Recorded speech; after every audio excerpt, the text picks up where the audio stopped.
काजल लगाना बच्चों को क्या हानिकारक है या उनकी आंखों के स्वास्थ्य के लिए यूजफुल है? चलिए जानते हैं एक आयुर्वेदिक चिकित्सक की क्या सलाह है। दोस्तों, हाल में ही हमारे पास एक केस आया जब माता ने अपने बच्चे को जन्म के छठे दिन काजल लगाया तो उसकी इरिटेशन आंखों में होने लग गई और वो समस्या बढ़ गई। उससे पहले हम कई पेशेंट से बात करते हैं, कई पेरेंट्स से बात करते हैं, उनके बच्चों को कोई समस्या नहीं आती बल्कि उनकी आंखों के रोग दूर हो जाते हैं काजल लगाने से। जन्म से ही जो बच्चे काजल लगाते हैं उनकी आंखें खूबसूरत और आंखों के कोई दोष नहीं लगते। पहले भी आप देखते होंगे कि पहले के लोगों को चश्मा कम लगता था, बचपन से ही काजल लगता था। इवन शास्त्रों में भी उल्लेख है, संस्कार में कहा गया है कि जन्म के 6 दिन बाद छठी जिसे बोलते हैं वहाँ पर माता को भोजन खिलाया जाता है और काजल लगाया जाता है। छोटे बच्चों को बुआ लगाती है ना, उनके पिता की जो बहन होती है वो उसे काजल लगाती है। कितनी जक्स्टापोजिंग बातें हैं ना, कि एक तरफ आप देख रहे हैं कि आज के डॉक्टर्स ये कहते हैं, आई सर्जन आपको ये कहते हैं, आई स्पेशलिस्ट की आंखों में काजल नहीं लगाना चाहिए बच्चों को किसी भी कीमत पे, ये बहुत नुकसानदायक होता है। और हमारे शास्त्रों में उल्लेख है और पुराने लोग भी आज भी काजल लगाते हैं और आंखों में कुछ नहीं होता।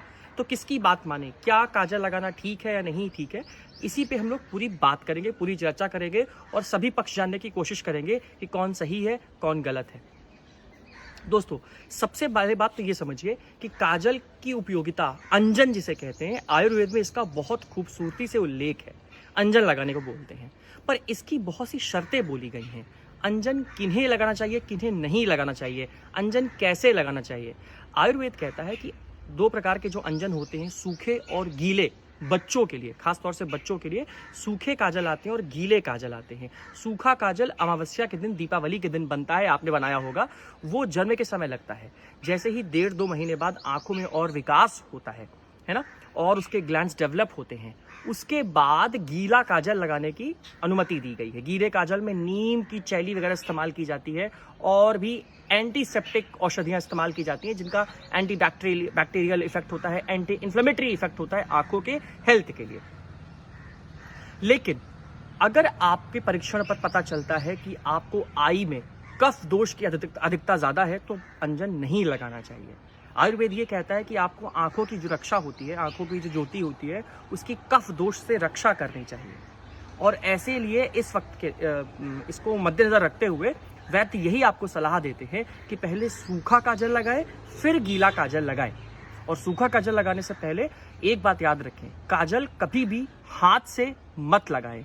इवन लोग इस्तेमाल करते हैं, ईयरबड इस्तेमाल करते हैं काजल लगाने में, उसका भी कभी इस्तेमाल नहीं करना चाहिए। आज के डॉक्टर्स मना इसलिए भी करते हैं हाइजीन पर्पज से। आप जब अपने आंखों से इतने सेंसिटिव ऑर्गन को टच करते हैं तो आप बच्चे को और रोग दे रहे होते हैं और उसकी आई को ससेप्टेबल बना रहे होते हैं इन्फेक्शन के लिए। काजल को कभी भी अंदर मत लगाएं। आज के पेरेंट्स ये गलती करते हैं, काजल को अंदर लगाते हैं, कभी नहीं करना चाहिए। काजल को हमेशा सिर्फ बाहर लगाना चाहिए। पहले के शास्त्र बहुत खूबसूरती से इसका वर्णन करते हैं कि अंजन को शलाका से लगाना चाहिए, हमेशा अंजन को शलाका के साथ, शलाका हमेशा बाहर लगानी चाहिए। और आज हम क्या मूर्खता करते हैं कि उसे अंदर तरफ लगाते हैं।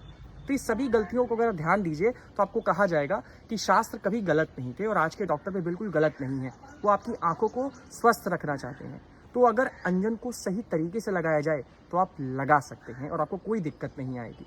लेकिन आपको मैंने फिर से वजह से बताया कि अंजन को उसी प्रकार से लगाइए जिस प्रकार से वैद्यों ने कहा है, सलाह दी है।